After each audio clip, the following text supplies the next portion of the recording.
कल मैं कथा प्रसंग सुना रहा था श्री पुरंदर दास जी का। उनके साथ भी एक लीला करी विट्ठल भगवान ने। ध्यान से सुनना। तो एक बार की बात है, दरबारी पुरंदर दास जी, कल हमने कथा सुनी थी उनके प्रसंग में कि वो महाकंजूस थे, फिर विट्ठल भगवान ने एक लीला करके उनको भक्त बना लिया। जिन्होंने कल नहीं आए थे वो कल की कथा सुन लेना, तो पुरंदर दास जी का चरित्र आ जाएगा स्मरण में। तो जब वो भक्त बन गए, अब तो ऐसा होने लगा कि जैसे ही भक्ति प्रारंभ होती है ना बंधुओं, एक बात बहुत ध्यान से सुनिएगा, जब भक्ति प्रारंभ होती है तो कुछ समय तक अनुभूतियां बहुत होती हैं। जैसे आप घर में ठाकुर जी लेके आओगे, पहले पहले सेवा करना प्रारंभ करोगे, बहुत दिनों तक अच्छी अच्छी अनुभूति होंगी। वो देखो ये संकेत कर रहे हैं, ये ऐसा कह रहे हैं, ये ऐसा कर रहे हैं, सब कुछ आपके अनुकूल और आपके बिल्कुल ऐसा लगेगा कि संकेत हो रहा है। पर कुछ समय बाद संकेत होने बंद हो जाएंगे। संकेत होने भी बंद हो सकते हैं, या फिर दूसरा आप कहो कि आप इतनी सेवा कर चुके कि अब आप यूज्ड टू हो गए सेवा के, अब आपको संकेत होते ही नहीं है। रोज 6 बजे सेवा होती थी सुबह प्रारंभ, अब कह रहे ठीक है 7 बज गए, कोई बात नहीं, 8 बज गए, ठीक है घर गई तो ठाकुर जी कर दो। ऐसी स्थिति आने लग जाएगी। संकेत धीरे धीरे कम होंगे। बीच में ये स्थिति सबकी बनती है। बहुत बिरले ही ऐसे होते हैं जिन पर गुरु कृपा या नाम की कृपा होती है, जिनके जीवन में भक्ति में ये थोड़ा आलस्य नहीं आता हो, नहीं तो आ जाता है। तो पुरंदर दास जी जब भक्त बन गए और पंढरपुर सब छोड़ छाड़ के पंढरपुर में आके निवास करने लगे, तो उनका इतना यश हो गया सब जगह कि पुरंदर दास जी अब जब मंदिर में आते थे ना, तो विट्ठल भगवान के श्री अंग से एक दिव्य सुगंधी निकलने लगती थी, और पंडरीनाथ भगवान के मुखमंडल पर एक अलग तेज आ जाता था, और दर्शन करते करते लोग आश्चर्यचकित हो जाते थे। हम तो बहुत देर से देख रहे हैं, अभी तो ऐसे नहीं चमक रहे थे, अचानक से कैसे चमकने लगे। तो पुजारी जी कहते पुरंदर दास आया है। उसको देख के ठाकुर जी चमकते हैं, खुश होते हैं।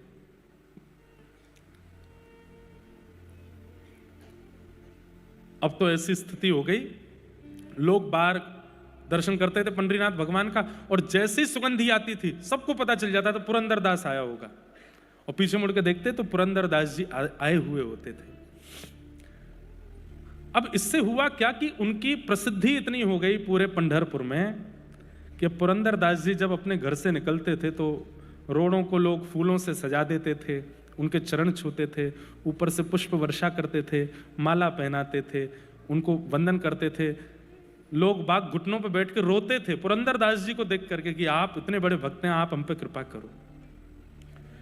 भक्ति में प्रसिद्धि मिले आपके हाथ में नहीं है, पर प्रसिद्धि को स्वीकार करना अस्वीकार करना यह आपके हाथ में।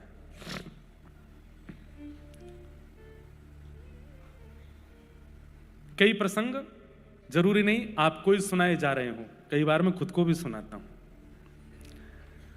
प्रसिद्धि मिलती है, एक भक्त जब भक्ति करने लगता है और उसकी भक्ति से कुछ लोगों के जीवन में परिवर्तन होने लगता है, तो निश्चित उसको प्रसिद्धि मिलती है। लेकिन प्रसिद्धि को वो स्वीकार ना करे। जब कोई उसको बहुत बहुमान करे, बहुत सम्मान करे, उस समय वो हाथ जोड़ करके ठाकुर जी से यही प्रार्थना करे, मैं लायक तो नहीं हूं इसके, ये सब आप करवा रहे हो नाथ। बहुत ध्यान से सुनिएगा बंधु, बहुत अच्छा प्रसंग है। तो पुरंदर दास जी अपने घर से निकलते हाथ जोड़ते हुए, जो लोग माला पहनाते, प्रणाम करते, वंदन करते, रोते विलकते, सबको देख करके पुरंदर दास जी यही कहते, हे पंडरीनाथ, मैं इसका अधिकारी नहीं हूं, मेरा इतना सम्मान मत कराओ, मैं इसके योग्य नहीं हूं, मेरे साथ ऐसा मत करवाओ। हाथ जोड़ते हुए जाते थे। इतनी प्रसिद्धि हो गई कि अब तो महाराष्ट्र में दूर दूर के शहरों के गांव के लोग पंढरपुर 2 लोगों से मिलने आते थे, या तो पंडरीनाथ या पुरंदर दास। लेकिन अभी तक भी पुरंदर दास जी के चित्त में भक्ति का अभिमान नहीं आया था। एक दिन पंडरीनाथ भगवान, सालों निकल गए, खूब प्रसिद्धि हो गई, पंडरीनाथ भगवान बोले कि अब समय आ गया, क्या, अब पुरंदर दास की परीक्षा लेनी, अब इसकी परीक्षा लेनी। तो कैसे परीक्षा लेंगे? तो मैंने कहा ना, इनसे बढ़िया स्क्रिप्ट राइटर नहीं है कोई। ये ऐसा चक्र घुमाते हैं भैया, आप सोचते रह जाओगे ये क्या हो गया। तो एक वैश्या, एक नगर वैश्या वो नृत्य करती थी, और जहां वो नृत्य करती थी वहां पर व्यसनी लोग जाते थे उसका नृत्य देखने के लिए। तो वो नृत्य करती थी अपने घर चलाने के लिए, वैश्या थी अपने घर पालन करने के लिए, लेकिन हृदय से परम भक्ता थी पंडरीनाथ भगवान की। रोज पंढरपुर पंडरीनाथ भगवान का दर्शन करने जाती, सौल से अपने आप को छुपा के, क्योंकि उसका नाम तो गलत रूप में लेते थे ना नगर के लोग, तो इसलिए अपने आप को छुपा करके जाती, मुंह ढक करके जाती और पंडरीनाथ भगवान को प्रणाम करती, और प्रणाम करके कहती, मेरे पास कुछ और तो है नहीं देने के लिए, एक नृत्य ही मुझे आता है और यहां मुझे कोई नाचने देगा नहीं।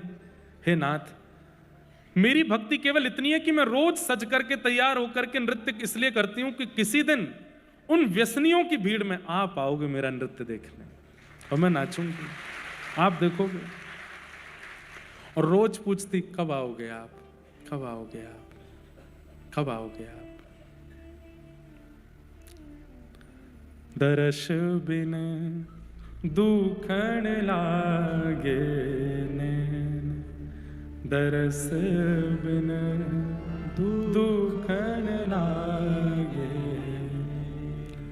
जब ते तुम बिछड़े पिय मुँह से, जब ते तुम बिछड़े पिय मुँह से, एक पल आयो न चैन,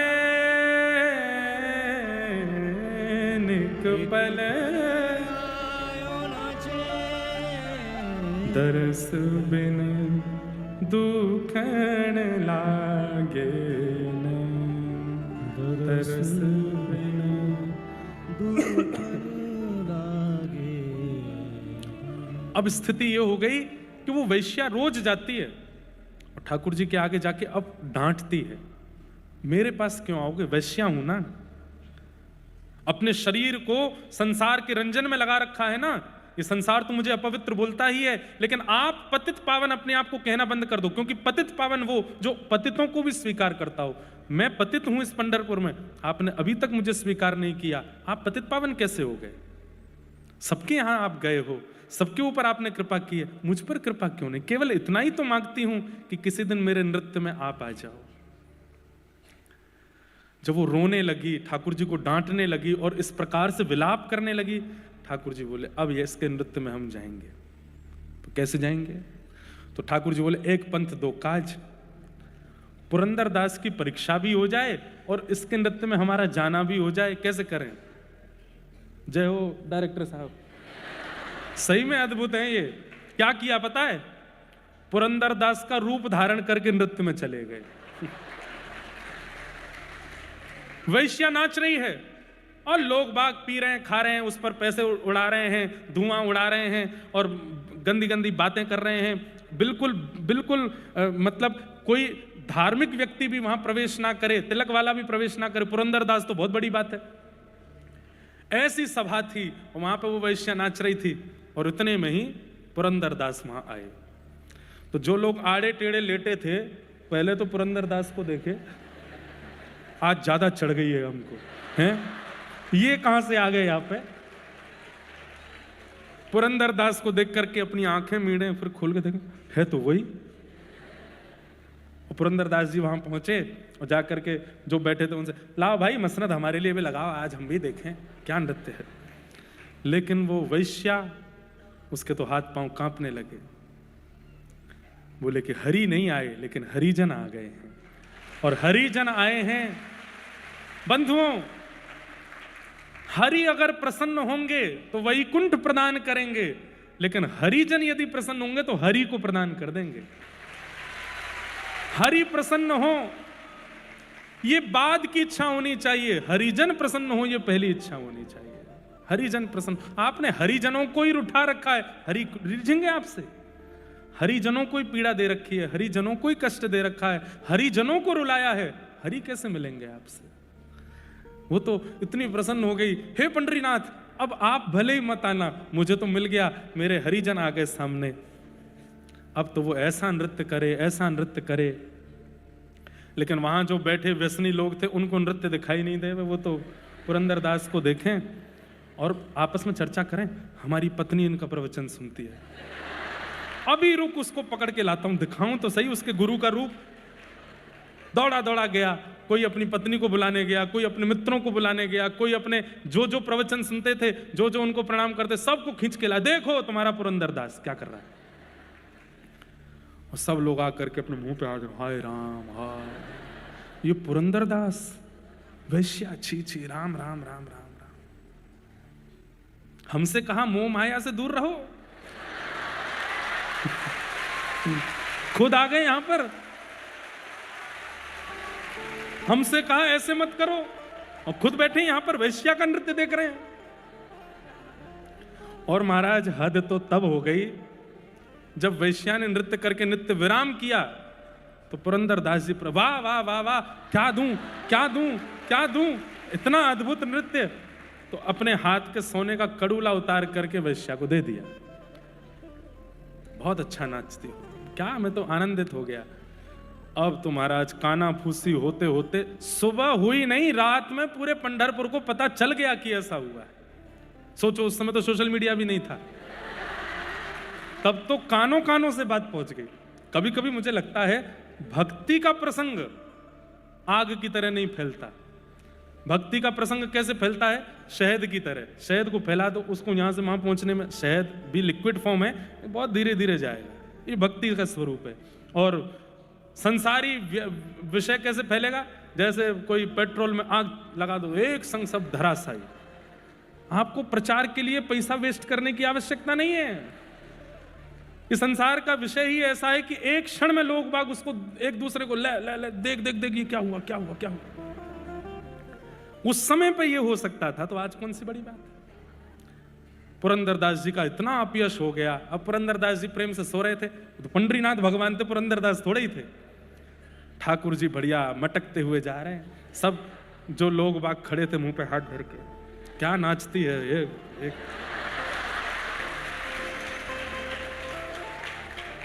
दो चार लोग बोले अब तो आप भी हमारी कम्युनिटी ज्वाइन कर लिए, कल भी आइएगा और बढ़िया व्यवस्था रखेंगे। इसलिए हम कहते हैं बहुत बढ़िया डायरेक्टर हैं ये।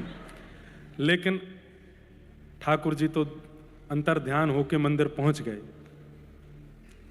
मंदिर में जाकर के आप खड़े हो गए, रुक्मणी जी क्रोध में खड़ी, क्या करके आए हो ये? पूरी लीला देखी मैंने आपकी, ये सब क्या करके? बेचारे पुरंदरदास का ऐसा अपयश आप क्यों करवाया है? देवी, ये मैं परीक्षा ले रहा हूं। पुरंदर अब भक्त हो गया है, उसका इतना सम्मान हो गया है, पूरा जगत उसको पूजने लगा है। ये परिस्थिति देख करके मैं देखना चाहता हूं वो मेरे प्रति अब कैसा भाव रखेगा, उसके मन में क्या आएगा। और तुम भी देखना, ये परीक्षा मुझे करनी है। और केवल पुरंदर की नहीं, मैं अपने सब भक्तों की ऐसी परीक्षा लेता हूं, मुझे करने दो। प्रातः काल आज का सूर्य उदय सुखद नहीं था। अब हंसना नहीं, गंभीरता से सुनना। पुरंदरदास जी नित्य के भांति सुबह ब्रह्म मुहूर्त में उठे। उन्हें तो कुछ पता ही नहीं था क्या हो गया पंढरपुर में। उठ करके तिलक स्वरूप आदि लगा करके तैयार हुए। तैयार होने के बाद में अपना नित्य नियम करके, उनको तो था कि गेट खुलते ही भीड़ खड़ी होती है, पुष्प के वो लगाए रखते हैं लोग। आज जैसे कोई नहीं था, दूर दूर तक सब अपने घरों में खड़े हैं और रो रहे हैं। किस लिए? कि हमारे साथ धोखा हुआ कि हमने इनकी कथा सुनते थे, इनका प्रवचन, इनके कीर्तन में जाते थे हम। लोग आकर के चरणों में गिरने लगे, हे पुरंदरदास जी, कह दीजिए कि रात्रि जो सुना वो असत्य है। बोले क्या सुना तुमने? क्या हुआ रात्रि को? अरे विट्ठल भगवान सब मंगलमय करते हैं, क्यों तुम चलो दर्शन करने चलते हैं। लेकिन अब बात ऐसी है कि लोगों में बात फैली है, लोगों में अपयश हुआ है, लेकिन अभी तक वो अपयश इस स्थिति में नहीं आया कि पुरंदरदास जी को देश निकाला की स्थिति हो जाए। तो वो कब हुआ? जब मंदिर के कपाट खुले। जैसे ही कपाट खुले, पांडुरंग भगवान खड़े थे, एक हाथ में कड़ूला था, दूसरे में था ही नहीं। और जब दूसरे में कड़ूला नहीं देखा तो पुजारियों ने हल्ला मचाया, बोले तुरंत पंढरपुर की सारी नाकाबंदी कर दो, बाहर कोई निकलने ना पाए। ठाकुर जी के आभूषण चोरी हुए हैं, ठाकुर जी का एक कड़ूला नहीं है, जांच करो, घर घर में जाकर के ढूंढो किसने करी है ये चोरी। जैसी कड़ूले की आवाज रात्रि में वहां बैठे व्यसनियों के कान में पड़ी कि ठाकुर जी का कड़ूला चोरी हो गया है, वो जो कभी मंदिर नहीं जाते थे आज पहुंच गए और जाकर के पुजारियों से बोले हमको पता है कड़ूला कहाँ है। बोले कहाँ है? बोले वो वैश्या नाचती है। बोले हाँ उसके पास है। उसके पास? उसने चोरी की? नहीं नहीं नहीं नहीं, चोरी करने वाला तो कोई और है, सुन के पैरों तले जमीन खिसक जाएगी। कौन है? पुरंदरदास। उसी ने आकर के चोरी करी और कल रात को नशे में मदमस्त होकर के बिल्कुल अपने होश हवास में नहीं था, वहां पर वैश्या का नृत्य देख करके उसके मन में जाने क्या बात आई और जेब से निकाल करके कड़ूला उसी को दे दिया। नहीं मिल जाए अगर वैश्या के पास तो हमारा नाम बदल देना। चलो, पुजारियों के पास और कोई रास्ता तो नहीं था। पुरंदरदास जी अभी निकले ही हैं, घर से आए तो थे नहीं। वैश्या के घर पहुंच गए। वैश्या के द्वार पर जब पुजारियों को देखा, वैश्या चरणों में गिर गई। बोले कल रात्रि में तुमको कोई सोने का कड़ूला मिला? नीची नजर है जी, प्रसाद रूप में श्री पुरंदरदास जी ने मुझको दिया। अब वहां कौन समझे कि इसमें सत्य क्या है असत्य क्या है? वैश्या अपने मुख से कह रही है कि मुझे पुरंदरदास जी ने दिया, और जैसे ही भीतर से वो कड़ूला ला करके दिया, पुजारियों के नेत्रों में आंसू आ गए और चेहरा तांब वर्ण का हो गया। बोले इतना पाखंड पुरंदरदास ऐसा कर सकता है? जा करके कड़ूला धो करके ठाकुर जी को पधरा दिया और कहा आज पुरंदरदास नहीं बचेगा। पुरंदरदास जी जैसे ही मंदिर पहुंचे, द्वार पर ही ब्राह्मणों ने रोक लिया। बोले तुम्हारी इतनी हिम्मत, ऐसा किया तुमने? पुरंदरदास जी बोले मैंने क्या किया मुझे नहीं पता। बोले सुनो, अब ये अपनी सफाई देगा, अपनी अपनी बातें करेगा, उससे पहले ये कुछ कहे हमें सुनना ही नहीं है। बांध दो इसको एक खंबे से। और खंबे से पुरंदरदास जी को ऊपर से नीचे तक बांध दिया और पंढरपुर के लोगों को कहा हमारे ठाकुर जी के ये वैश्यागमन करता है हमें कोई दिक्कत नहीं, ये व्यसन करता है हमें कोई दिक्कत नहीं, पर हमारे ठाकुर जी की चोरी करता है इससे हमें दिक्कत है। हे पंढरपुर निवासियों, अब तो बदला तब पूरा होगा, एक एक करके आओ और आकर के पुरंदरदास पर प्रहार करो। खंबे से बंधे हैं पुरंदरदास, नहीं पता कि मैंने क्या किया। और एक एक करके लोग, सबसे लाइन में सबसे आगे वही खड़े थे जो वैश्यागमन करते थे। सबसे आगे आकर हमारी पत्नियों को कथा सुनाता है, हमारे बच्चों को भक्त बनाता है, खुद के काम देखे थे ना, खूब भला बुरा कह रहे हैं, मार रहे हैं उल्टा सीधा। पुरंदरदास जी के नेत्रों से आंसू गिर रहे हैं और भीतर पंडरीनाथ भगवान खड़े हैं। रुक्मणी जी रोष कर रही हैं, कैसे हो आप? यहां ये पुरंदरदास के साथ इतनी अनीति की जा रही है और आप यहां खड़े खड़े मुस्कुरा रहे हैं। पंडरीनाथ भगवान बोले अब वो देखना जो मैं तुम्हें दिखाना चाहता हूं। रुक्मणी जी ये बताइए कि पुरंदरदास के मन में क्या चल रहा होगा इस वक्त? उसे नहीं पता कि उसने कुछ गलत किया है, उसे नहीं पता कि क्या हुआ है, पूरा नगर उसके खिलाफ खड़ा है, पर ऐसी स्थिति में पुरंदरदास के मन में क्या चल रहा होगा आप बताओ। रुक्मणी जी बोली क्या चल रहा होगा? वो खुद से पूछ ही रहा होगा कि मैंने किया क्या, मेरा अपराध क्या है। पंडरीनाथ भगवान बोले अब मेरी दृष्टि से देखो, मैं दिखाता हूं उसके मन में क्या चल रहा है। तो पुरंदरदास जी के चित्त में जब झांक करके देखा तो पुरंदरदास जी अपने चित्त में नाच रहे थे। क्यों? कह रहे थे अरे पुरंदर, तुझे ठाकुर जी ने दंड दिया था कि तीर्थों में जा जा करके सब तीर्थ के देवताओं की स्तुति करना, और ऐसा शास्त्रों में लिखा है कि पुण्य क्षेत्रे कृतम अन्य क्षेत्रे कृतम पापम पुण्य क्षेत्रे विनश्यति और पुण्य क्षेत्रे कृतम पापम वज्रलेपो भविष्यति। भैया घर परिवार में किए गए पाप पुण्य क्षेत्र तीर्थ में जाकर के नष्ट हो जाते हैं, पर तीर्थ में किए गए पाप तो पत्थर की लकीर हो जाते हैं। पुरंदर अपने मन में विचार कर रहा है, मैं इतने दिन से तीर्थ यात्रा पे था, निश्चित ही तीर्थों में मुझसे कुछ अपराध हुआ होगा। और पंडरीनाथ सोच रहे होंगे कि तीर्थों में किए गए पाप पत्थर की लकीर ना बन जाएं, कैसे भी करके अपयश करवा करके इसके तीर्थों के पाप नष्ट करवा दिए जाएं, इसलिए पूरे पंढरपुर के द्वारा मेरा अपयश करवा रहे हैं। मुझसे निश्चित ही तीर्थ क्षेत्रों में पाप बना होगा, ये पंडरीनाथ भगवान मेरा भला करवा रहे हैं, मेरे कोई शेष पाप रह गए होंगे, उनको इस अपयश के द्वारा ये लोगों की अनर्गल बातों के द्वारा ठाकुर जी कटवा रहे हैं। कोई बात नहीं पुरंदरदास, विट्ठल ने तेरे लिए अच्छा सोचा है, इसलिए सब हो रहा है, स्वीकार कर ले। रुक्मणी जी के नेत्र सजल हो गए और पंडरीनाथ भगवान के चरणों में प्रणाम करते हुए कहते हैं हे भगवान, मैं मान गई आपके भक्तों के चित्त को जो कैसी भी परिस्थिति जीवन में आ जाए लेकिन विचलित नहीं होते हैं।